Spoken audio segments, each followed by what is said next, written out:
This is my new bike. This is the Pinnacle Ramin 3 Plus. Pinnacle is the own brand name of Evans Cycles, and this is based on their Ramin 3 hardtail 29er. The main two differences are this has a completely rigid frame and plus size wheels, so we have wider rims and much chunkier tyres. These are 27.5-inch wheels. We've got a 2.8-inch tyre on the back and a 3-inch tyre on the front. Now this represents a bit of a trend towards simplicity for me. I started with a Boardman full suspension bike, and then I moved on to a Trek Marlin hardtail, and this is just one step further. You know, I've come to realise over time that for the kind of riding I tend to do, suspension really doesn't add all that much value, and of course it adds a lot of complication. So we have a much slimmed down package here, much simpler, savings in complexity, weight I guess. Now this combination isn't particularly common, a rigid frame and plus wheels. This is kind of similar to the Trek 1120, although that costs 3 times what this bike costs, and also the Marin Pine Mountain 27.5 Plus, I think it's called. The Marin has a steel frame, which is kind of interesting. This one has an aluminium frame, which is why it looks kind of chunkier, but it has a chromoly steel fork, so no compromise there. And but no suspension at either end. We've got these plus tyres, of course, that add suspension of sorts to the ride. What else can we say? Well, we've got 1x10 gears set up here, and again that's a concession to simplicity. There's no front derailleur. You only have one shifter, single chain wheel, of course. Now the downside of that is it's obviously going to be a compromise. It's got to cover this is a mountain bike after all, it's got to cover a much wider spread of gears, and that was something that worried me before I bought this bike, and it's something I'm still continuing to think about after riding it. If we just do some of the numbers, you know, this has, well, if we look at the top gear, we've got 11 teeth on the rear when we're on the highest gear, and we've got 32 on the front. Now that's a pretty low ratio even in top gear, and if you compare that with my other two bikes in the highest gear, so on the outer front chain wheel and the smallest cog at the back, each of those other two bikes has 11 on the back and 42 on the front. So to cut a long story short, in top gear this bike has a 25% lower gear ratio than the other two bikes. Now, given that I've sometimes considered the other two bikes to be somewhat low geared when I'm trying to go faster on the road, typically I'm talking about here, I did worry that this would be too low geared. I did a bit of an experiment, it's probably worth saying. Before committing to buy this, I selected one of my longer routes, and I rode that entirely on the Trek with the fork locked out to simulate a rigid frame, and also sticking with the middle chain wheel, which just happens to give the same gear ratio as this, and that's a 29er, remember, this is a 27.5 Plus, so that's pretty much a comparable combination, and I found it riding around that loop, it was very doable. It wasn't a problem. Yes, the gearing was low on the little road stretches, but it was doable, and so I committed to buying this, and here we are. I'm going to think about whether to play with that gearing later on, but for now we're going to live with that and see how we go. So I'm going to have a lot to say about the riding position and handlebars in a minute. Just take you around a few other things on the bike. It's supposed to come with pedals. Mine actually showed up without pedals. When I queried that, they sent me some, which are I'm not sure if these are the ones that ought to be supplied. These are FWE branded, and they're fairly chunky. They're really heavy actually. These are aluminium, and they've got these steel studs projecting from them. Now I don't like these pedals at all, and the reason I don't like them is the same reason I don't like the DMR V8s that I've got on one of my other bikes, and that's because these studs are really sharp. The pedals I've put on here are my DMR Volts. Now these are cracking pedals. I love these. These have got studs and they are adjustable. You can put them in two different ways. There's a very aggressive way where they project by, you know, half a centimetre or more. But you can screw them in the other way so they don't project as much. But the studs are aluminium, and you know, they're, over time they become a little bit, I mean they're kind of sharp, but they become a little bit rounded. And the reason I'm telling you this is, you know, you can really injure yourself with these kind of things. And with the Volts, I found that if you slip off, you know, you're going to graze yourself, and you can graze yourself quite, you know, severely, but it is just grazing. In fact, I've got a graze on here. With the V8s, you can actually lacerate your shins or your calves quite seriously. I mean, I did have a cut on there that, you know, needed serious attention. So that said, I wouldn't go for these. I wouldn't go for the V8s. I would go for, you know, something with a little bit more of a conservative stud on. And anyway, the Volts get my vote. They're on there. Well, of course, when you buy a bike, it's never going to be perfect out of the box, and so I've done various other things that you might expect. I've replaced the saddle, obviously. Never bought a bike with a decent saddle yet. Put mud guards on, but the handlebars. What? That's a cat talking to me. No, I'm playing with the bars at the moment. That's the main topic of conversation today. The bars that come with this bike are respectable. They're 72 centimetres wide, alloy bars, a bit of a rise and a bit of a sweep on there. But the net packages, you know, we've got a very low steerer tube here, and you know, the riding position that results is just far too athletic for me. You know, you're really canted forward, and it's not very relaxed at all for the kind of riding I'm doing. So we need to do something about that. I've got these Surly Moloko bars on here. These are sort of ergonomically shaped bars. I've also got Ergon grips on here. Again, you know, I don't know why you get these ultra cheap round rubber grips, as you do with many bikes, and you just got to take those off and chuck them away, put something decent on. So these are Ergon grips. I highly recommend these. This bar gives you, well, it's the main difference is it's tilted back, so your hand position, well, let's say the orientation of your hands is different, but the net position doesn't really change much, even though it looks like there's a big sweep on this. So that hasn't really changed the riding position significantly. It's changed a bit. I've got this riser stem on here, but that's not enough of a change. So what I've done is, this is not the best solution actually, but it's, I mean, what you could do here is, the simplest thing is you could get a, you know, conventional bar with a significant rise on it. I don't know if you can see that board behind, that's got a 65mm rise on that bar.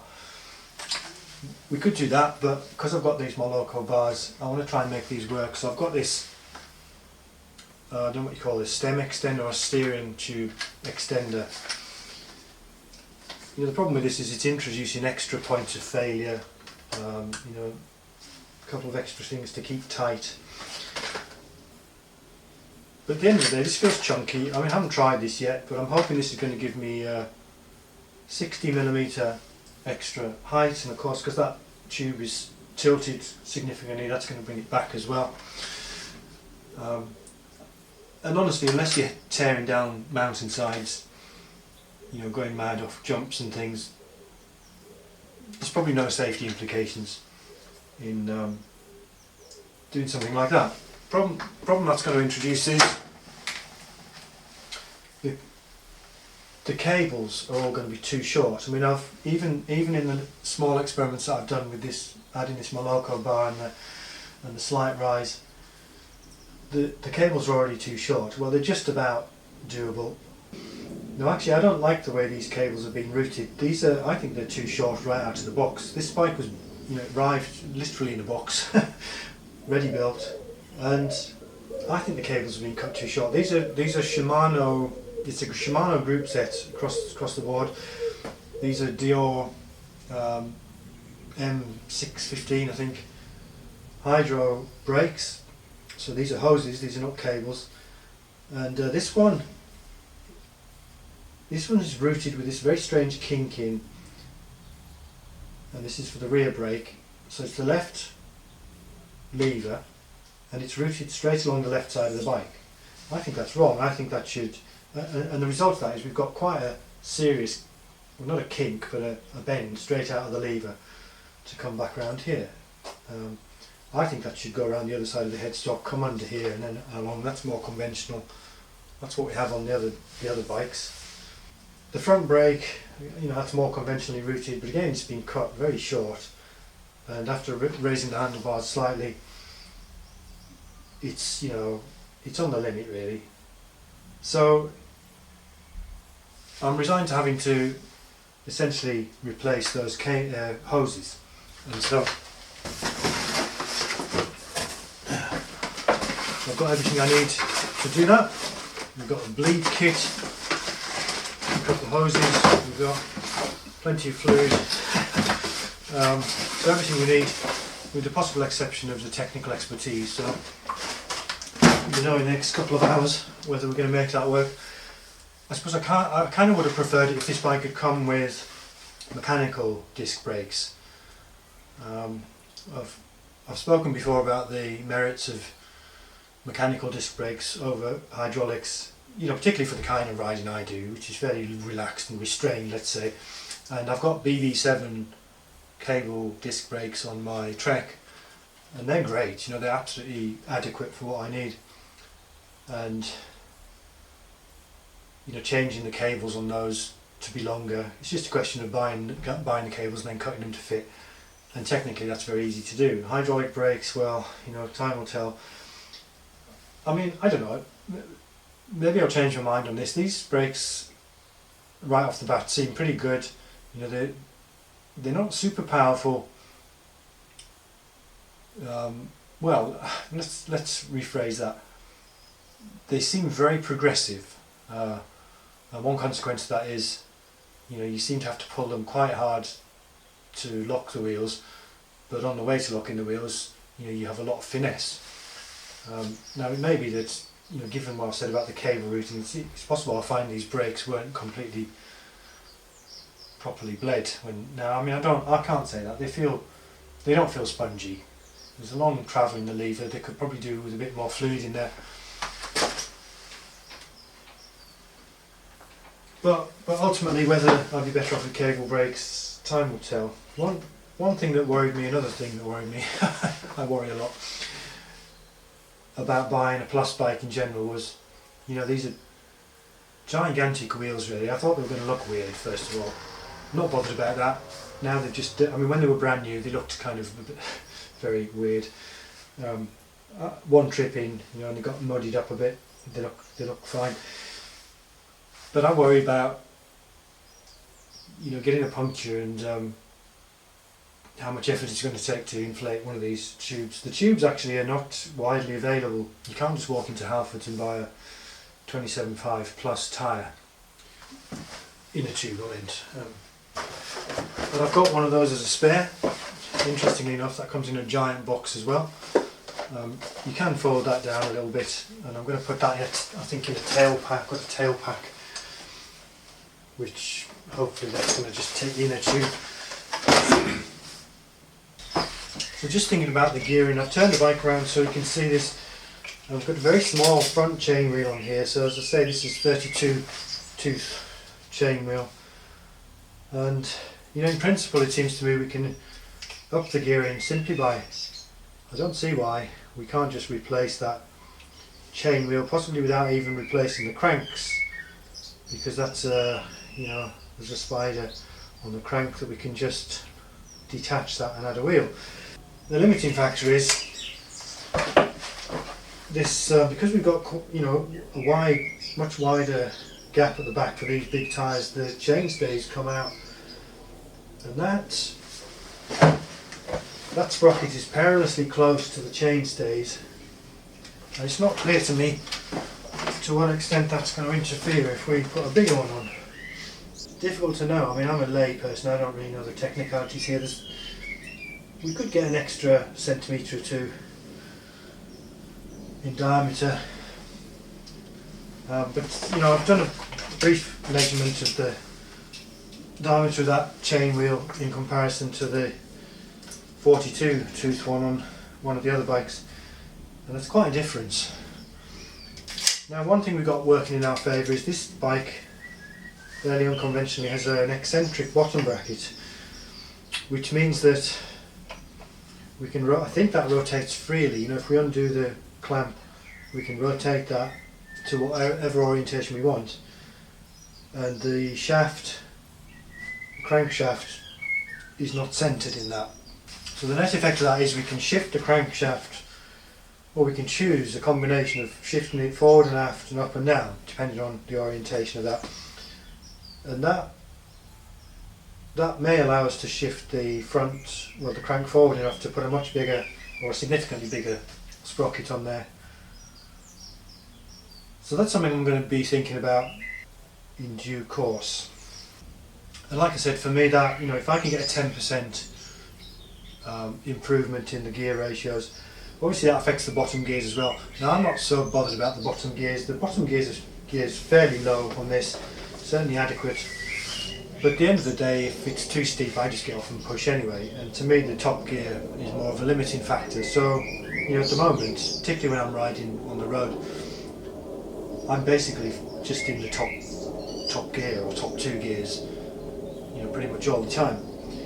So that's the payoff for me of tweaking the gear ratios. So that's the final configuration for now, and that looks pretty good. That's given me quite a good rise on there. Seems fairly sturdy, and for now I think I've actually got away without having to extend the hoses. Still a tight fit, still not ideal, especially with front brake,